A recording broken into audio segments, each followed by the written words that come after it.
Hello kids. Today we'll be talking about a very interesting chapter of English grammar, that is nouns. Now what are nouns? Noun is a name of a person, place, animal or a thing. You all must have learnt it in the previous standards about nouns. So whenever we write down the name of anything, we underline it and say that this is a noun. Like Ram, girl, Delhi, home, ostrich, book. These are few examples about noun. Now we will be learning in detail about different types of nouns. Now here there are some names of nouns like common noun, proper noun, collective noun, abstract noun and material noun. So let's start. The first type of noun is a common noun. Now, what are common nouns? Common noun is a word used for identifying a class of person, animal, place, or thing in general. Means you are not specifying the name of anything.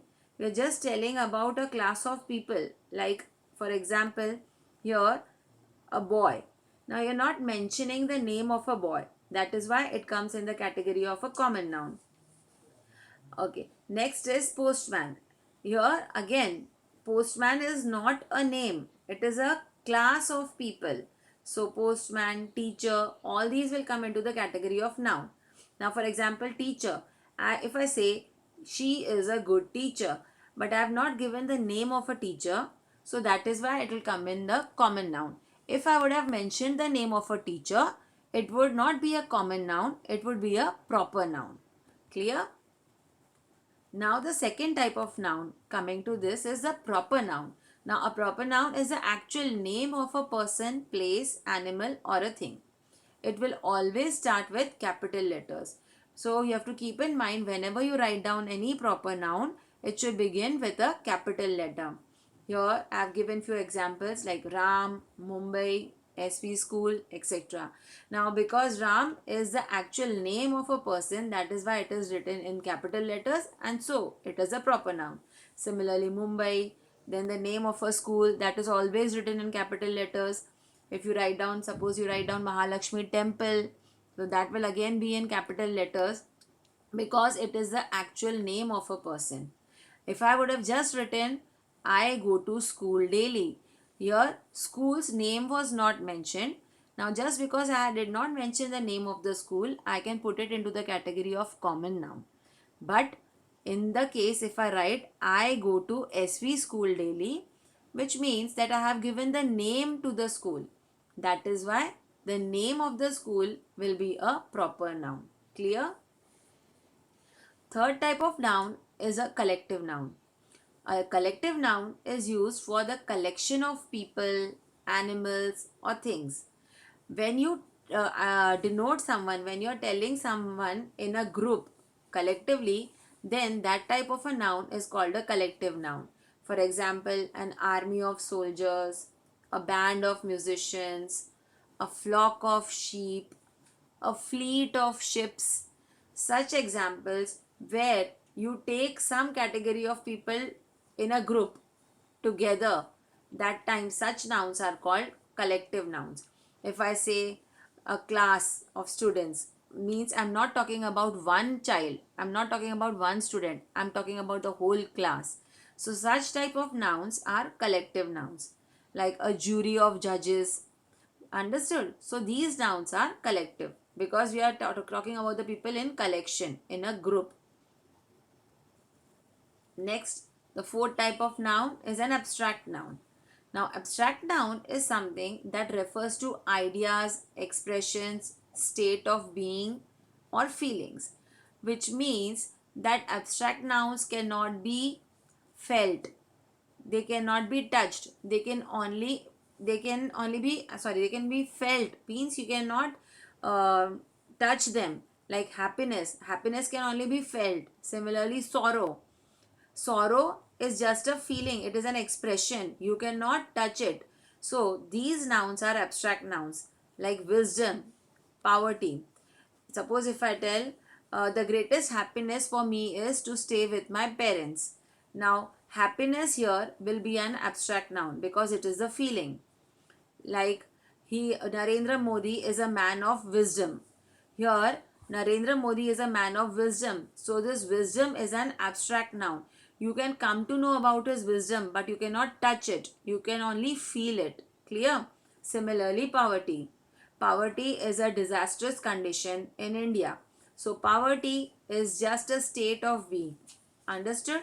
So such nouns are called abstract nouns. Fifth type of noun is a material noun. This is the easiest. Here, a material noun refers to a substance from which things are made, like gold, silver, cotton, plastic. Here, suppose if I tell Reena wore a golden chain. Now, this gold becomes a material noun. Golden chain. So, it is a material. Similarly, I have plastic combs. So, plastic is a material noun. Clear?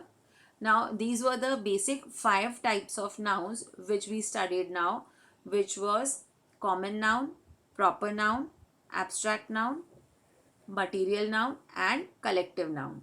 Now, apart from this, there is another category of nouns that is called gender. Now, what is gender? Gender differentiates between male and female, right? So, now gender is a term which is used to differentiate between the masculine gender and the feminine gender. Say, for example, men, boy, this comes into the masculine gender, whereas females में आ जाता है women and girl. यहाँ पर women and girls ये दोनों feminine genders हैं. Here I have given an example of masculine and feminine gender together, like fox and vixen. Now, fox is a masculine gender, whereas vixen is a feminine gender. Similarly, drake and duck. Here, drake is a masculine gender and duck is a feminine gender. Clear? Now, the next one is a noun that refers to both male and female is called a common gender. Means such nouns where you can talk about a person in a common gender, like a baby. Suppose if I say that this baby is very cute. Here the baby will be a common gender because I am not telling whether it is a baby boy or a baby girl. So such genders are common genders. Next, bird. Here I am not talking about a male or a female bird. So this again will be a common gender. But if I say suppose women are more smarter than men.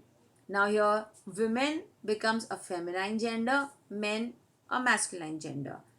Next one is a noun that refers to a thing that is neither male nor female comes into the category of neuter gender, which means that you cannot tell it is a male or a female thing. It is generally about non-living things only. So such genders are called neuter genders. For example, pillow, bed, door. Such examples are about neuter gender where you cannot differentiate it between a masculine or a feminine gender. So genders here we spoke about were of 4 types: masculine gender, feminine gender, common gender and neuter gender. I hope you understood this topic. Thank you.